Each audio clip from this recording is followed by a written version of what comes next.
Assalamualaikum warahmatullahi wabarakatuh. Sebelumnya perkenalkan nama saya Muhammad Rabil Sansigi dengan NIM 2414326 dari kelas TMK 2A.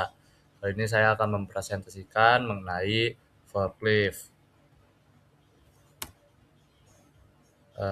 Definisi dari forklift itu atau disebut juga powered industrial truck itu adalah kendaraan industri yang digunakan untuk mengangkat, menurunkan, dan memindahkan material dalam jarak pendek ataupun jarak eh, yang cukup jauh.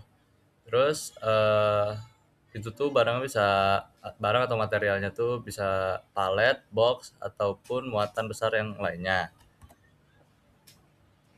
Kemudian ada jenis-jenis forklift. Menurut standar OSHA tuh ada sekitar 7 kelas. Kelas yang pertama tuh adalah forklift listrik atau yang biasa dipakai di indoor. Yang kelas 2 tuh ada narrow isle truck atau yang khusus di lorong yang sempit. Ada kelas ketiga yaitu hand pallet truck. Terus kelas keempat dan kelima itu forklift yang mesin, itu biasanya pakai mesin diesel atau LPG. Terus habis itu yang keenam tuh ada traktor, traktor industrial. Yang ketujuh tuh ada road terrain forklift yang khusus di medan yang kasar, kayak jalanan yang cukup rusak atau misalnya kayak jalanannya nih tidak rata lah, banyak batu-batu atau kerikil.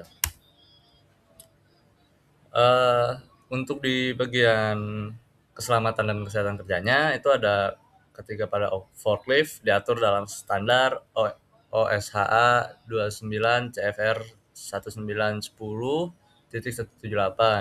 yang mencakup desain penggunaan dan keselamatan alat prinsip ketiga forklift yang meliputi operator wajib pelatihan dan sertifikasi bagian pesawat angkat maupun angkut. Terus poin kedua tuh ada pemeriksaan alat sebelum digunakan untuk agar tidak terjadi hal-hal yang tidak diinginkan nantinya.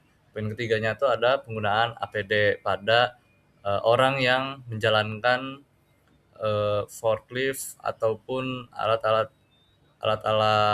pesawat angkat, kendaraan pesawat angkat yang eh, bakal dikendarainya. Terus yang keempat tuh ada pengawasan lingkungan kerja. Selanjutnya itu ada pengoperasian forklift. Pengoperasian forklift harus sesuai prosedur sebelum operasi, seperti cek rem, cek ban, terus hidrolik, dan lampunya. Terus yang kedua tuh ada pastikan forklift dalam kondisi yang layak untuk dioperasi. Terus jangan melebihi kapasitas beban. Yang keempat tuh ada bawa beban rendah untuk menjaga kestabilan dari forklift tersebut. Terus yang kelima tuh ada gunakan klakson di area blind spot itu agar orang yang yang di blind spot tuh tahu kalau misalnya kita tuh kayak ada gitu, dan itu tuh biar kayak sebagai tanda lah kalau sedang mengoperasikan forklift. eh Gunakan klakson di area blind spot, jaga kecepatan dan jarak aman. Itu agar tidak terjadi kecelakaan saat pengoperasian pesawat angkat maupun angkut. Eh, Setelah dioperasikan, forklift itu parkir di tempat yang aman. Kemudian turunkan fork atau garpu ke lantai dan baru matikan mesinnya. Prinsip utama adalah stabilitas dan kontrol bebannya. Selanjutnya ada risiko dan bahaya. Ada beberapa bahaya utama yang biasa terjadi saat mengendarai forklift. Yang pertama tuh ada terguling atau tip over. Itu penyebab utamanya tuh eh, biasanya kehilangan kestabilan karena muatannya tuh biasa berlebihan ataupun salah salah posisi angkat. Terus ada tabrakan dengan pekerja, itu biasa terjadi karena blind spot. Terus ada beban jatuh, ada kecelakaan di loading dock, dan ada blind spot yang tadi yang saya jelaskan. Selanjutnya ada upaya pencegahan kecelakaannya, yaitu pelatihan operator secara resmi. Yang kedua ada inspeksi harian sebelum penggunaan. Yang ketiga ada menggunakan seat belt dan alat keselamatan. Yang keempat ada menjaga jarak dengan pekerja lain. Yang kelima itu ada menghindari overload barang. Kesimpulannya adalah forklift adalah alat industri yang penting untuk meningkatkan efisiensi kerja dalam pemindahan barang.